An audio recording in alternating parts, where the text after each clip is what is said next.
paralizado ante esa bestia, un joven temblaba, pero con el tiempo se convertiría en un hombre, después en un héroe y con el tiempo en una leyenda. El nacimiento de una leyenda, escrita por Norberto García. Hay personas que parecen haber nacido para el sufrimiento. Una fría noche, en un camino pedregoso, un niño corría desesperadamente, cargando un bebé en sus brazos. Su corazón parecía salirse del pecho. Tras de sí había quedado sus padres, quienes eran brutalmente asesinados por un ser que parecía haber salido del mismo infierno. Hay frases que dicen: los grandes hombres no nacen siendo grandes, sino que crecen para serlo. En el mundo existen historias que no llenan de inspiración sobre personas que hicieron la diferencia, pero en el trayecto de su vida sufrieron y padecieron hasta convertirse en lo que algún día serían. La historia sucedió en una de las delegaciones más pobladas, hoy Ciudad de México, lugar donde en tiempos remotos floreció el gran imperio mexica, cuna de grandes guerreros, de esos a los que no les importaba perder su vida en medio de una batalla. Era una mañana lluviosa en aquel pequeño pueblo, cerca de Chalma, Estado de México. Ponciano, al igual que otros jóvenes, comenzaban sus labores diarias en aquella iglesia a la que había llegado años atrás.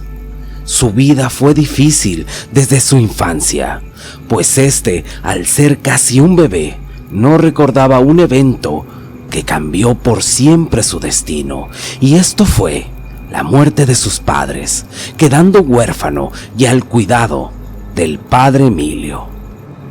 El padre Emilio era el cura de la iglesia del Señor de la Cuevita, en la delegación de Iztapalapa. Pero Ponciano no había sido el único sobreviviente de aquel fatal suceso, pues su hermano de nombre Tomás, quien también había estado al cuidado del cura, regresaba con su esposa para llevarse a su hermano después de mucho tiempo de ausencia. Se presentó a conversar con el padre Emiliano para comentarle sus planes y el deseo de que su hermano Ponciano se fuera a vivir con ellos. El padre les tenía un gran aprecio, pues ambos se habían criado junto a él y los demás huérfanos, pero también conocía el carácter de Tomás, quien se distinguía por ser muy educado y responsable. Incluso cuando era más joven, le había comentado que sentía la vocación para el futuro, pero por circunstancias del destino, había cambiado de parecer al conocer a su esposa. A diferencia de Ponciano, quien era ya un jovencito y desde niño había sido rebelde y muy peleonero, por lo que el padre Emilio le pidió que estuviera al pendiente para que no se fuera a descarriar. Tomás le dijo que estuviera tranquilo, que él sabría cómo guiarlo por el buen camino, además que lo mantendría ocupado, pues había recuperado los terrenos de su padre y así podrían trabajar para ganarse la vida honradamente. Aunque el sacerdote no se veía muy convencido, sabía que todo eso sería inevitable y que antes o después aquellos dos hermanos volverían a reunirse, así que les dio su bendición y les dijo que Dios los cuide. Fue así como luego de una triste despedida, los hermanos partieron hacia el lugar que los vio nacer en la delegación de Iztapalapa. Tomás, al ser el mayor, había propuesto trabajar en una magueyera que estaba en los terrenos que les había dejado su padre. En aquel entonces era muy popular en los barrios de la capital y las pulquerías, por lo que esa sería su fuente de ingreso. Uno de aquellos días, cuando ya se encontraban limpiando y sembrando algunos magueyes en la propiedad, estos recibieron la visita de don Fermín, quien había sido muy amigo de su padre, ya que el terreno llevaba mucho tiempo abandonado, por lo que se le hizo raro ver gente en el lugar. Al verlos de nuevo, se notaba muy sorprendido, pues él los había conocido siendo apenas unos niños. Luego de saludarlos, les preguntó que si qué los traía por aquellos rumbos. Tomás, como hermano mayor, respondió que había llegado para quedarse. El anciano les dijo que cualquier cosa que necesitaran, él estaba a sus órdenes y que con gusto los ayudaría en todo lo que estuviera a su alcance. Pronto los hermanos prosperaron, pues ambos eran muy esforzados, aunque de carácter muy diferente uno del otro. Tomás siempre trataba de corregir a su hermano Chano, como le llamaba, cuando éste se torcía, pues éste no quiso estudiar y se dedicó de lleno al trabajo, aunque por las tardes siempre andaba en la calle, pues era muy enamorado y a menudo esto le traía muchos problemas con los demás muchachos, por lo que era muy frecuente que se hubiera involucrado en peleas, las cuales ganaba. Siempre las ganaba, pues los golpes a él se le daban. Todo esto tenía preocupado a Tomás, pues en el pueblo se sabía de cosas extrañas que pasaban por las noches. Sombras en los callejones, ruidos y presencias extrañas. Era como si algo acechara en la oscuridad. La gente lo sabía y lo presentía también. Pero a Chano esto no le importaba, ya que con actitud soberbia y desafiante, le decía a su hermano que no se metiera en su vida. Cada día que pasaba, Chano iba de mal en peor, ya que comenzó a beber de una manera descontrolada. Tenía problemas con su hermano cada día, y eran más frecuentes, al punto que Tomás ya no sabía qué hacer. Su esposa, al verlo, le decía que su hermano ya no era ningún niño y que sería mejor dejar que se las arreglara por él mismo. Pero hay una cosa, y es que el destino siempre es cabrón. Le tendría preparado una sorpresa a Chano, pues pronto recibiría un escarmiento, y sucedió uno de esos días en lo que fue a raspar los magueyes por la madrugada. Pudo notar algo extraño, como si un bulto que rascara cerca de uno de los magueyes, como si quisiera arrancarlo. El joven tomó una piedra y la lanzó sin imaginar lo que estaba a punto de ocurrir, pues con horror pudo ver un animal exageradamente grande que se levantaba muy despacio para dejarse ver por completo.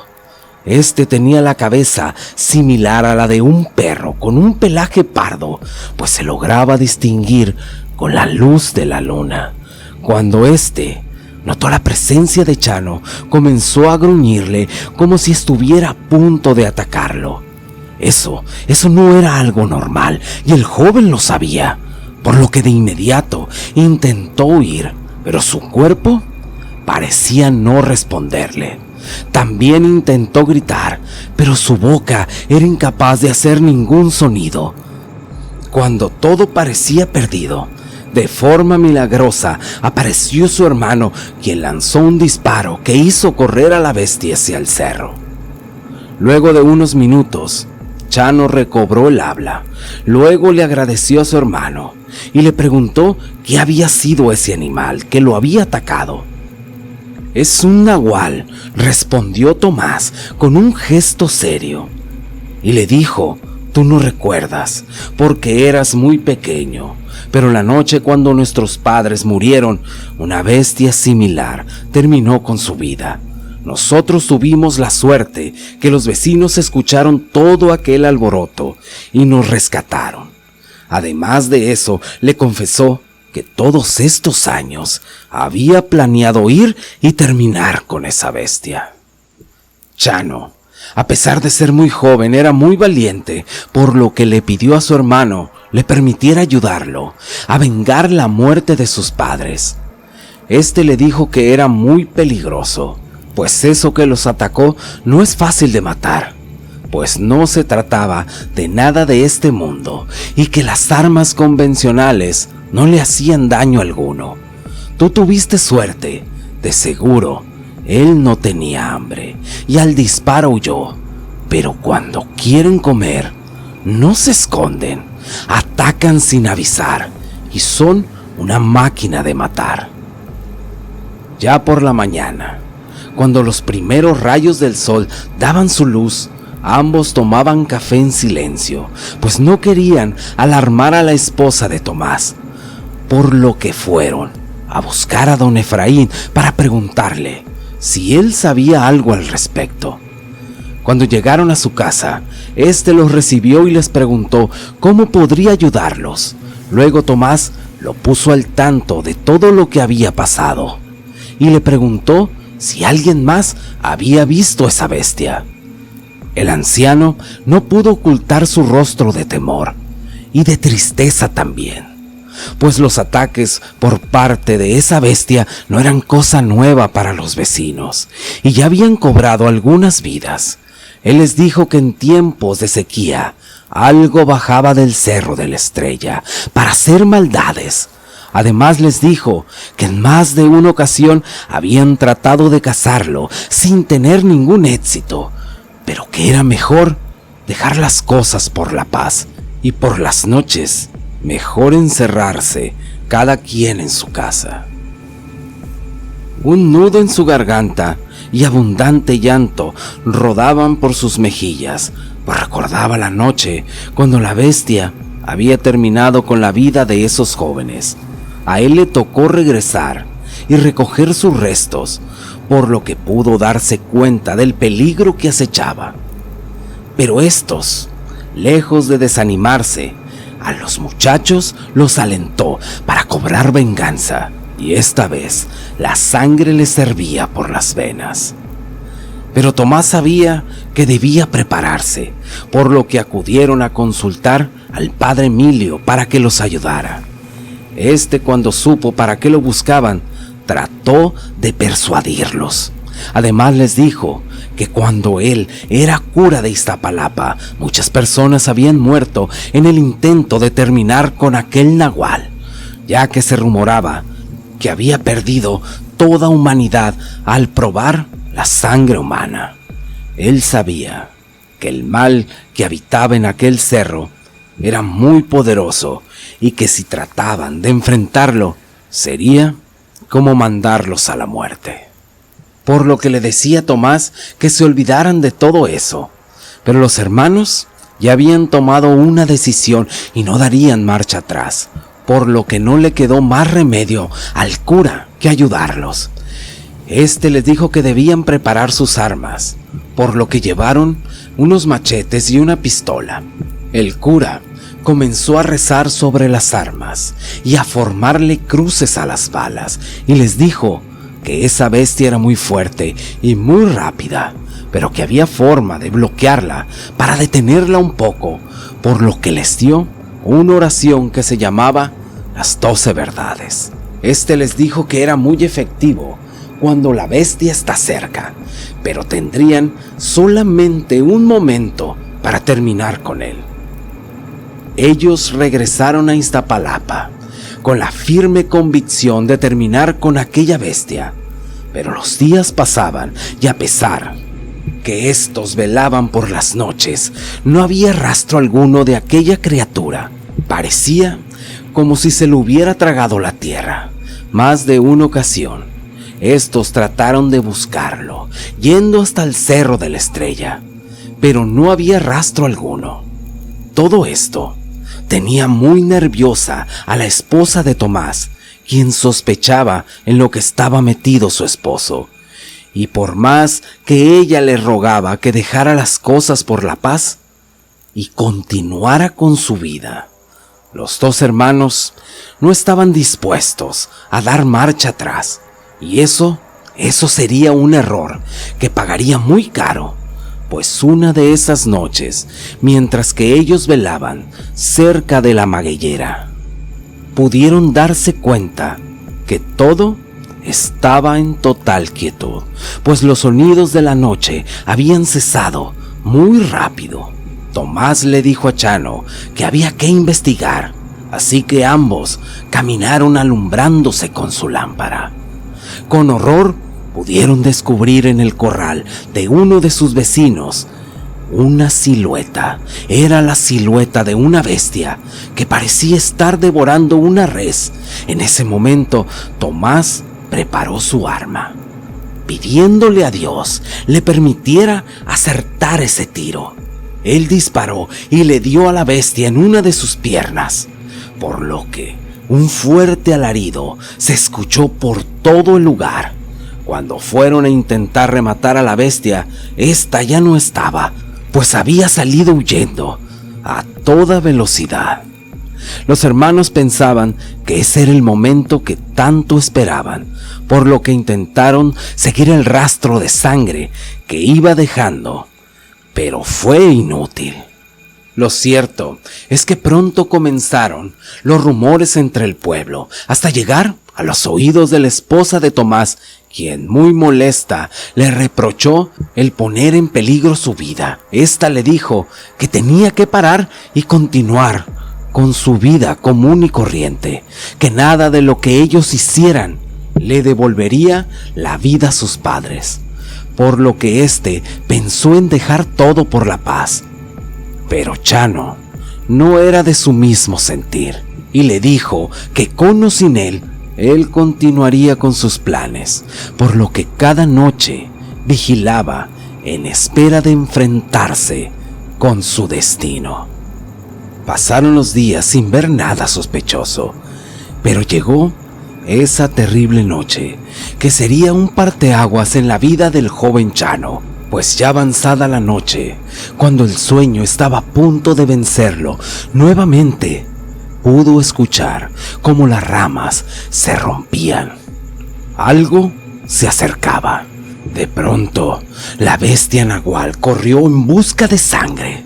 El joven se alistó para tener un mejor ángulo de disparo, pero este falló, provocando que aquel nahual lo descubriera y fuera directo a atacarlo. En ese momento, toda la vida de aquel joven parecía transcurrir en un segundo por su mente, y su cuerpo se encontraba paralizado a causa del miedo.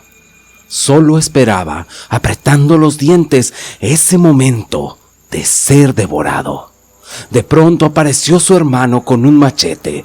El nahual se acercó a él para terminarlo, pero Tomás era valiente y comenzó a rezar las 12 verdades.